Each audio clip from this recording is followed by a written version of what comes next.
Les titres de ce journal, elle était attendue. Après 4 ans de travaux, la Maison des Arts et de la Culture de Rémelfin a été officiellement inaugurée ce week-end en présence des élus. Le bâtiment se compose d'une salle équipée de gradins de 300 mètres carrés, d'un hall et d'un préau. Il a pour vocation d'accueillir des expositions, des spectacles ainsi que des événements associatifs. 14 ans après, ils redécouvrent leur rêve d'enfant. À Roulin, une soixantaine d'élèves sont retournés dans leur école pour ouvrir une boîte temporelle scellée en 2010. Entre rire et émotion, ils ont replongé dans les messages qu'ils avaient écrits alors qu'ils n'avaient que 5, 8 ou 10 ans. Le grand marché des producteurs de la Casque a fait le plein dimanche dernier à Neufgrange. Plusieurs centaines de gourmands sont venus faire leurs emplettes auprès d'une quarantaine de producteurs locaux. Les taxis ont causé de grosses perturbations hier sur l'A31 avec une opération escargot.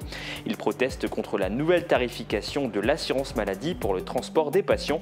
Les chauffeurs redoutent une baisse de 40% de leur chiffre d'affaires. À Bitche, la pharmacie Sainte-Marie va investir les anciens locaux de la Halle aux chaussures. Elle s'étendra sur plus de 400 mètres carrés et disposera d'un parking. Ouverture prévue le 1er juillet. Le musée de la faïencerie vient de dévoiler sa nouvelle exposition autour des arts de la table. Plus d'une centaine de pièces uniques, pour la plupart issues des anciennes faïenceries locales, sont à découvrir jusqu'à la fin de l'année. Petits et grands pourront même s'initier au dressage d'une table. Et enfin, salle comble à l'hôtel de ville de Sarreguemines pour le concert des lycées 2025. Polyphonie a rassemblé 220 choristes, 70 musiciens et de nombreux artistes autour d'une comédie musicale racontant une histoire d'amour franco-allemande. Plusieurs établissements de Sarre et de Moselle étaient réunis sur scène. Bonjour et merci d'être avec nous sur Mosaïque Cristal. Vous regardez le 30 minutes. C'est comme toujours un plaisir pour moi de vous retrouver pour faire le tour de l'actualité de notre arrondissement. Elle va fêter ses 35 ans le 7 juin en relevant un défi de taille. Nager 23 km dans la Sarre de Sarralbe jusqu'à Sarreguemines, sa ville natale. Aurélie Muller, double championne du monde de natation en eau libre, sera notre invitée dans cette émission.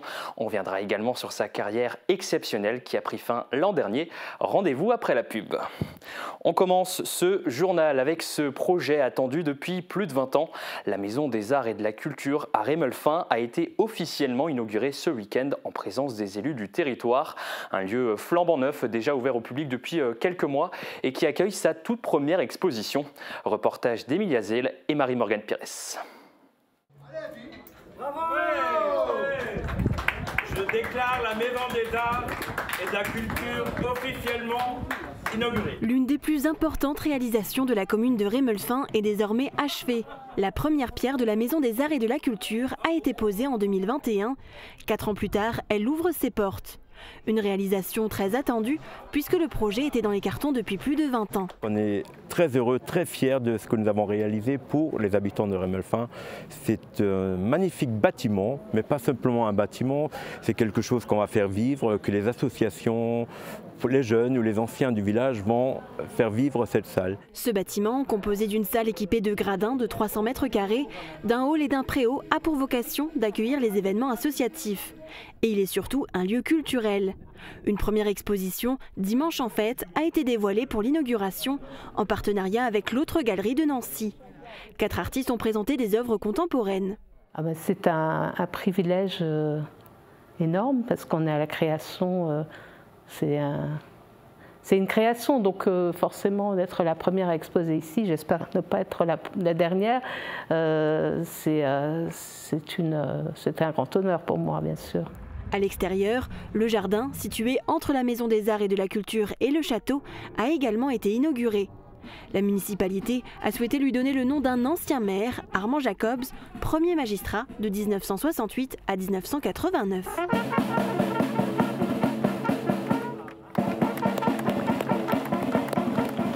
Le coût de l'ensemble de cette réalisation s'élève à 1 615 000 €. La commune a bénéficié d'aides de l'État, du département de la Moselle, de la région Grand Est et de la communauté d'agglomération Sarreguemines-Confluence. Il rêvait d'être magicien, danseur ou géomètre. Il y a 14 ans, une centaine d'enfants du groupe scolaire de Roulin déposaient leurs rêves d'avenir et leurs pensées dans une boîte temporelle. Samedi dernier, ils les ont redécouverts pour la première fois. Un saut dans le temps fort en émotion. Regardez. Aide le maire. Les deux jeunes, là, vous nous la mettez dedans. Allez, mettez-la dedans, là. Vous tuez les enfants. Voilà. C'était en 2011. Les élèves du groupe scolaire de Roulin scellaient leurs mots dans une boîte temporelle. 14 ans plus tard, la boîte est sortie de sa stèle devant la bibliothèque municipale. Les enfants, devenus adultes, ont pu redécouvrir leur message personnel. Je voulais être un grand magicien et expert géomètre. Mais malheureusement, aujourd'hui, je suis ni l'un ni l'autre. Alors là, maintenant, je fais un doctorat en sciences des matériaux à Nancy. C'est intéressant de voir comment on évolue, surtout au fil des années. Je vois que les discours, par exemple, que je tenais avant, je l'ai peut-être plus maintenant, ou peut-être que si. Donc si, ouais, je trouve ça intéressant, je le referai, je pense. Une idée qui avait germé dans l'esprit de l'artiste Bill Brech à l'origine de la stèle. L'équipe municipale de l'époque, menée par Jean Carman, a tout de suite été séduite. C'est un événement qui dépasse un peu nos prévisions de l'époque. C'est assez émouvant de retrouver ces enfants 14 ans après. C'est un grand moment d'émotion. Se projeter 14 ans en arrière en devinant l'engouement que ça pouvait apporter avec ces retrouvailles avec les enfants, c'est quelque chose qui est très fort. 14 ans, ça passe très vite. Pour nous, mais pour eux également. Plus de 70 élèves sur les 140 participants sont retournés à Roulin pour assister à l'exposition de leur message. C'est des retrouvailles, parce que bon, ces élèves, ces écoliers, maintenant 14 ans après, bien sûr, ils sont dispersés sur le territoire, certains viennent d'ailleurs de loin, et donc c'est l'occasion aussi de retrouvailles, et à la fois de redécouverte de ce qu'ils ont pu écrire, puisqu'on leur avait dit comment vous imaginez votre avenir, ou bien l'avenir de la planète, même demain, quoi. La stèle ne va pas rester vide très longtemps. Une nouvelle boîte temporelle devrait y être installée dans quelques semaines, avec la participation des élèves actuels de l'école de Roulin. Une première mondiale pourrait bientôt voir le jour à Saint-Avold. La start-up américaine Cirque prévoit d'y construire la toute première usine capable de recycler chimiquement les textiles usagés en polycoton, un mélange de coton et de polyester très difficile à revaloriser jusqu'à présent. Le projet représente un investissement de 450 millions d'euros et pourrait générer 200 emplois sur le territoire. Les travaux devraient débuter fin 2026 pour une mise en service prévue en 2028. Un autre géant de l'industrie va s'implanter dans nos contrées de l'autre côté de la frontière. Il s'agit du groupe Viega, leader mondial des systèmes de raccord pour tuyauterie. L'entreprise va reprendre l'ancien site Michelin de Kirkel en Sarre. Elle prévoit d'investir 150 millions d'euros et de créer 150 emplois dès la première phase de développement. Le contrat de vente a été signé le 10 mai dernier et la production devrait démarrer dès la fin de l'année. Viega ambitionne aussi d'acquérir des terrains supplémentaires pour étendre son activité. Vous avez peut-être l'habitude d'y retirer vos médicaments. La pharmacie Sainte-Marie de Bitche va bientôt changer d'adresse. Elle s'installera dès cet été dans les locaux de la halle aux chaussures, juste en face du Bricomarché. Alors sur 800 mètres carrés, la moitié sera dédiée à la pharmacie. Les travaux sont en cours. Les détails avec Emilia Zell. Des anciens locaux de la halle aux chaussures, il ne reste plus grand-chose, à part une partie des murs et la structure métallique. Depuis janvier, des travaux ont débuté pour réhabiliter et transformer totalement les locaux de 800 mètres carrés. La pharmacie Sainte-Marie de Bitche y déménagera pour une ouverture le 1er juillet 2025. Ce changement d'adresse a pour but de proposer un parking et de développer davantage certains services. 200 mètres carrés seront consacrés à l'espace de vente et 200 mètres carrés au stockage. Le toit a été refait et désamianté, l'isolation et l'électricité ont été refaits et de nouvelles ouvertures ont été créées. La pharmacie ne sera pas la seule à y déménager. Le laboratoire d'analyse Biogroupe de Bitche va la rejoindre dans la partie droite du bâtiment. Opération escargot sur l'A31, blocage et distribution de tracts près des hôpitaux messins. Plus de 200 taxis ont manifesté hier en Moselle. Ils dénoncent la nouvelle tarification de l'assurance maladie pour le transport des patients. Reportage d'Emma Facchetti. Midi, le secteur de la gare de Metz est totalement bloqué par une cinquantaine de taxis. Dans le viseur des chauffeurs, le nouveau modèle de tarification du transport sanitaire de l'assurance maladie. Ça fait plus de 40 ans que les taxis font du transport médical pour la sécurité sociale. On a toujours été là, on a toujours été présent quand La société avait besoin de nos services. On a été encore plus là pendant la période Covid et aujourd'hui on cherche à nous détruire. En France, 85% des taxis font du transport conventionné de malades. Alors cette nouvelle tarification pourrait avoir de lourdes conséquences sur l'activité de ces chauffeurs, postés ce matin devant l'entrée de l'hôpital Robert Schuman à Metz. Ça pose problème parce que parfois on a du travail et puis on est lancé dans ce travail et on peut pas faire de demi-mesure, on a des contraintes, on passe énormément de temps en voiture et on ne peut pas le faire avec un tarif qui ne serait plus dans un juste milieu pour qu'on puisse pérenniser l'activité. Ça pourrait être la fermeture de mon entreprise. Je suis indépendant, je suis artisan. Moi dans mon cas ça représente 95% de mon chiffre d'affaires, donc ce serait la fin. Avec cette nouvelle réforme, les chauffeurs craignent une baisse de 40% de leur chiffre d'affaires. Retour maintenant sur un rendez-vous prisé des amateurs de produits du terroir, le grand marché des producteurs chapeauté par la Casque. Cette année, il s'est installé à Neufgrange. Une quarantaine d'exposants étaient présents le week-end dernier pour partager leur savoir-faire et leurs spécialités. Ils ont confié leurs attentes au micro de Guillaume Dumonteil. Écoutez. C'est pour se faire connaître, une bonne publicité. En termes de visibilité, c'est un très bon marché pour nous parce qu'il y a beaucoup de personnes et du coup ça nous permet de nous faire connaître pour ceux qui ne nous connaissent pas encore et de proposer nos produits aux gens du secteur. Se faire connaître et de participer en extérieur, d'accueillir d'autres publics et de montrer, de proposer d'autres choses. Beaucoup de contacts parce qu'au bout de 15 ans, les gens nous connaissent toujours pas encore, ne savent pas où on est et découvrent nos produits. Et les contacts qu'on fait sur les marchés, en général, ça aboutit à des devis par la suite et puis beaucoup de travail. Est-ce qu'ils deviennent ensuite des clients réguliers ?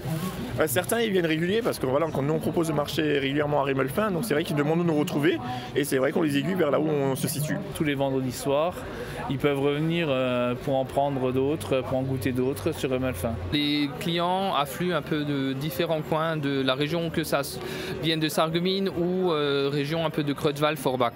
Comment ça se passe pour l'instant ? Pour l'instant très bien, il y a pas mal de monde, il y a le soleil, il y a le beau temps, donc il n'y a pas de raison que ça se passe mal. Vous pensez réussir à tout vendre aujourd'hui ? Oui, je pense. On est des tout petits producteurs, on n'a pas des grandes productions, donc je pense qu'aujourd'hui on rentrera à la vitrine vide. Pour le moment c'est calme, mais généralement c'est plus au début de l'après-midi que les gens commencent à venir et achètent. Il y a du monde, je pense qu'aujourd'hui ça va être une belle journée. Les gens qui sont au rendez-vous, énormément d'affluence, donc que du bonheur quoi. On a déjà vendu pas mal ce matin, oui, on vend beaucoup. Les gens ils viennent chercher leur pain, le fromage, tous ces produits-là pour rentrer à la maison et se faire un repas. Allez, on ouvre une page culture à présent. Le musée de la faïencerie de Sarreguemines vient de dévoiler sa nouvelle exposition autour des arts de la table. Vous pourrez y découvrir des pièces uniques issues de la faïencerie de Sarreguemines. C'est ouvert à tous, même aux plus jeunes. Camille Henriot nous révèle quelques œuvres majeures de cette exposition. L'une des pièces qui attire tout de suite notre regard, c'est ce pan bleu, un surtout de table du 19e siècle qui pouvait contenir des fruits. Ça implique qu'il fallait une très grande table. Donc c'est aussi un témoin de ce qu'étaient les arts de la table à la fin du 19e siècle, puisque c'était plus que des pièces, c'était aussi un mode de vie, une façon de recevoir et de montrer sa richesse. Saurez-vous reconnaître tous les objets et reconstituer un service à table comme à l'époque? Alors tentez votre chance à ce jeu de devinette. Au 19e siècle, début du 20e, chaque couvert, verre ou assiette ont une place dédiée, comme ici sur le service de table à la française ou à l'anglaise. C'est l'apparition de l'art de servir à table, une manière pour la bourgeoisie de montrer son savoir-vivre.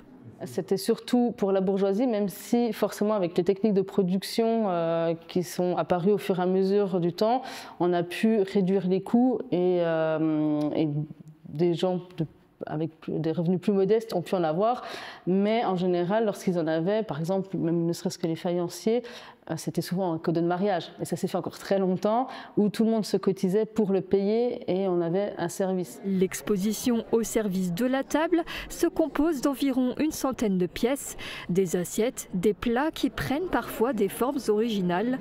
Tous sont des témoins de l'âge d'or de la faïencerie. Une exposition ludique, car les petits comme les grands pourront s'essayer au dressage d'une table. pour leur permettre d'expérimenter la mise en place des assiettes, des couverts, voilà, de vivre vraiment les arts de la table en lien avec ce qui est présenté dans l'exposition. Et puis il y a aussi un petit jeu de reconnaissance de forme, puisqu'en fait on présente des objets dont les usages ont disparu aujourd'hui. Donc c'est toujours amusant de se retrouver confronté à ces objets dont on ne connaît plus les destinations. L'exposition est visible au musée de la Faïence jusqu'à la fin de l'année 2025. Des visites de l'exposition seront proposées chaque vendredi à 16h. Ils ont donné de la voix et joué devant une salle comble. Plusieurs centaines d'élèves de Sarre et de Moselle ont participé à la 34e édition du concert des lycées. 3 dates étaient programmées, dont une à Sarreguemines le week-end dernier. L'occasion pour les élèves du collège du Himmelsberg, du lycée Jean Pange et du conservatoire de briller à domicile. Guillaume Dumonteil a assisté à la représentation à l'hôtel de ville. Oui, réalisons notre rêve, un concert commun franco-allemand. Ja, ein super Show gegen Rassismus. Avec de la musique contre les discriminations. Musik für Frieden. De la musique pour la tolérance. Musik für die Vielfalt. De la musique pour la paix. Et ils l'ont fait. Les élèves de différents collèges et lycées de la région, français et allemands, se sont réunis pour créer le spectacle Polyphonie, une comédie musicale engagée sur le thème de la diversité, avec des jeunes artistes aux talents multiples, danseurs, acteurs, chanteurs, musiciens ou encore plasticiens. Cette œuvre à plusieurs voix, sur laquelle les collégiens et les lycéens ont travaillé depuis septembre, a été jouée à 3 reprises, à Metz, à Sarrelouis et ici à Sarreguemines. Devant un public nombreux et enthousiaste, ils ont montré toute l'étendue de leur créativité et de leur engagement.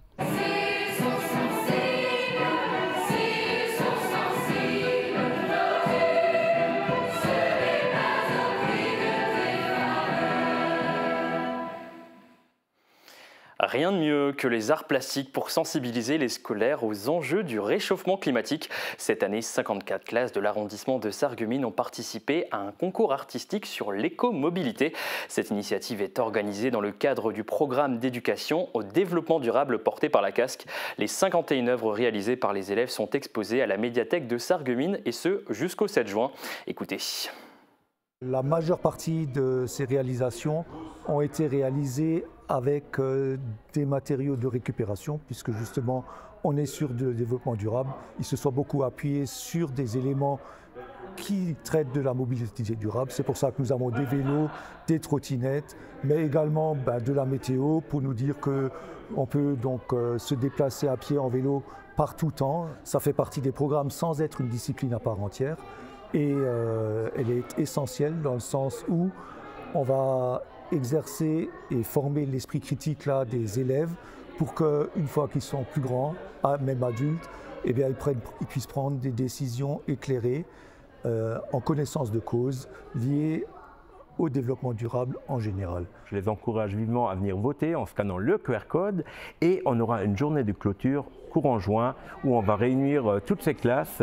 Une partie le matin, le temps de midi, les 1100 élèves seront sur le stade René Burg à Sarreguemines où il y aura des ateliers sur toute la journée. Et bien sûr, un déjeuner zéro déchet. Et on espère évidemment que le soleil sera au rendez-vous. En attendant, demain, c'est la pluie qui sera de retour. On voit cela avec les prévisions météo de Sandrine Serbino. Couverture et zinguerie, une toiture Moder Habitat apporte sécurité, protection et pérennité par tous les temps. Radio Studio 1, 105.8. Toute l'énergie du 80 pop rock, toute l'info locale et encore plus. À Beach, à Sarreguemines et partout où vous êtes. Radio Studio 1.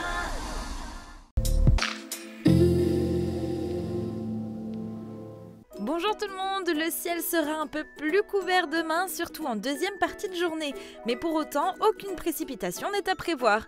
Côté température, les minimales iront de 12 à 13 degrés et les maximales de 20 à 21 degrés. Demain, nous fêtons les Constantins et il fera jour de 5h41 à 21h15. Passez tous encore une belle journée et à demain.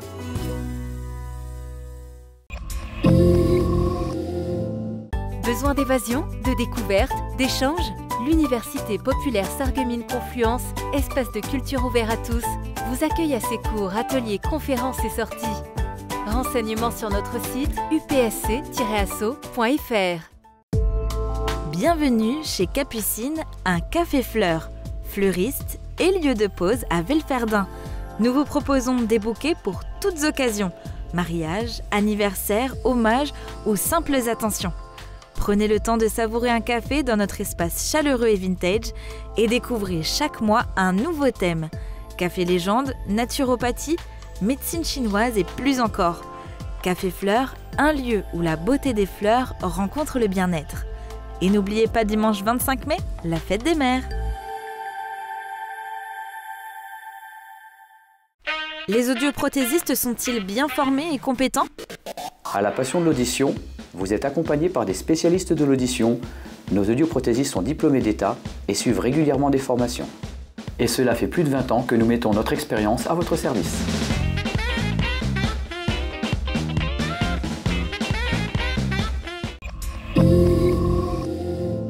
Préparez-vous pour une nouvelle aventure avec Hopla. Cette semaine, j'ai troqué mon casque pour un ravissant chapeau de cigogne.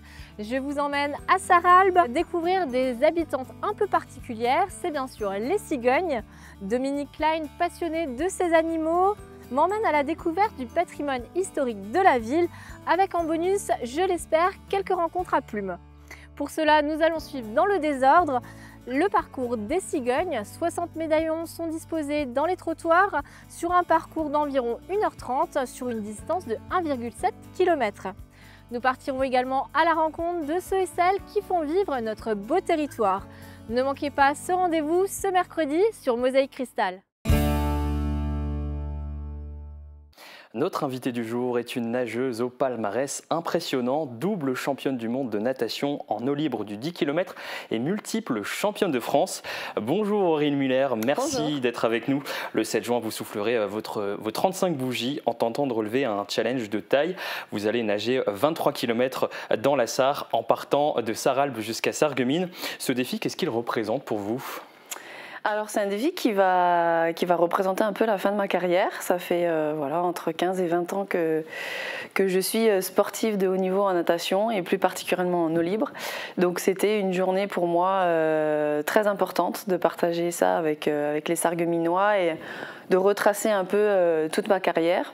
Partir évidemment de Sarralbe, là où j'ai commencé en tant que bébé nageur, où mes parents habitent toujours, et de retracer un peu toute ma carrière le long du canal jusqu'à arriver à l'esplanade du casino. Parce qu'on rappelle, vous avez débuté ici à Sarreguemines, c'est là que vous avez fait vos débuts. Hein. Oui, j'ai commencé, alors comme je le disais, d'abord à Sarralbe, les bébés nageurs, et puis quand la piscine a ouvert à Sarreguemines, depuis j'y suis toujours licenciée. Et vous invitez les habitants à vous accompagner. Comment ça va se passer? Comment on pourra vous suivre?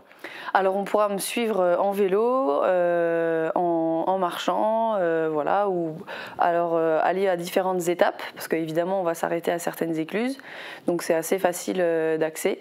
Et ensuite je terminerai par un dernier kilomètre en nageant. Vous l'avez dit, hein, ce défi symbolise d'une certaine manière la fin de votre carrière. Vous y aviez mis un terme après avoir échoué à vous qualifier pour les JO de Paris 2024. Pourquoi vous avez choisi à ce moment-là de mettre un terme?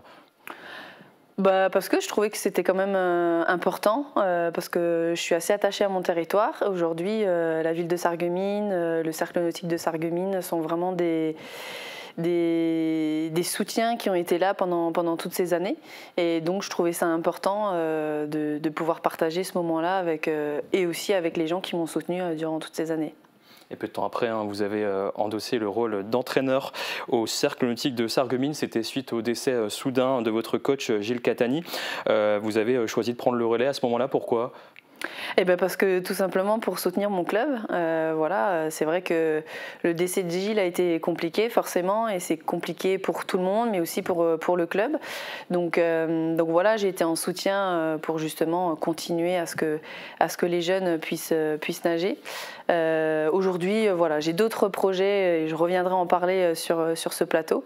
Mais vraiment, moi, ce qui vraiment me fait plaisir, c'est de pouvoir partager avec les gens de Sarreguemines et des alentours. Justement, parmi ces projets, un exemple, l'an dernier, vous avez organisé un stage de natation en eau libre à l'estang d'Aspelshit. Est-ce que vous comptez renouveler ce genre d'opération à l'avenir? Oui, le but c'est vraiment de continuer ces stages de découverte en eau libre. Moi j'ai beaucoup aimé, en tout cas voilà, 3-4 jours d'immersion, plus une compétition derrière où les jeunes peuvent apprendre ce que c'est l'eau libre. C'est vrai qu'on n'a pas forcément ce premier réflexe ici dans le Grand Est, mais on a des super lacs et des super étangs, donc voilà, j'essaye de promouvoir un peu cette discipline. Il y a quelques dates là pour les prochains temps, des échéances à venir pour cet été par exemple? Alors pas pour cet été, mais pour les années qui vont suivre, oui, il va y en avoir. On va revenir un peu sur votre carrière, hein. Il y a eu des moments très très forts. Si vous deviez en retenir qu'un seul, ce serait quoi? Très compliqué, il y en a quand même. Ma carrière a été longue, donc il y a quand même beaucoup de moments clés. Mais évidemment, mon premier titre de championne du monde en 2015, le second en 2017, un championnat du monde extraordinaire qu'on a eu avec l'équipe de France. Évidemment, ce qui a fait aussi un peu me connaître, entre guillemets, c'est ma disqualification aux Jeux Olympiques de 2016. Et puis après, voilà, plusieurs rebondissements. J'ai toujours mis un point d'honneur à jamais avoir de regrets. Donc j'ai toujours donné le meilleur de moi-même. Et donc voilà, terminé après sur une dernière médaille mondiale, pardon. Ça a été vraiment, en tout cas, après tout ce que j'ai pu vivre, c'était vraiment une belle récompense. Effectivement, on peut le dire, hein, vous avez un peu fini en apothéose. Et aujourd'hui, où est-ce que vous en êtes avec la natation? Est-ce que vous, personnellement, vous continuez à nager? Est-ce que vous allez participer à des petites compétitions locales? Je ne sais pas exactement, mais... Non, avec la natation, voilà, je pense que j'ai fait mon chemin. Après, je vais toujours à la piscine parce que j'adore nager, j'adore être dans l'eau. Donc, je ne serai jamais très, très loin des bassins. Votre jubilé aura donc lieu, on le rappelle, le 7 juin prochain. L'événement est ouvert au public et des animations sont prévues tout au long du parcours. Et en soirée, un documentaire reviendra sur une de vos traversées. C'était celle de Santa Fe Coronda en 2017. Merci beaucoup Aurélie Muller d'avoir été notre invité. Et on vous souhaite un bon courage pour cette nouvelle aventure.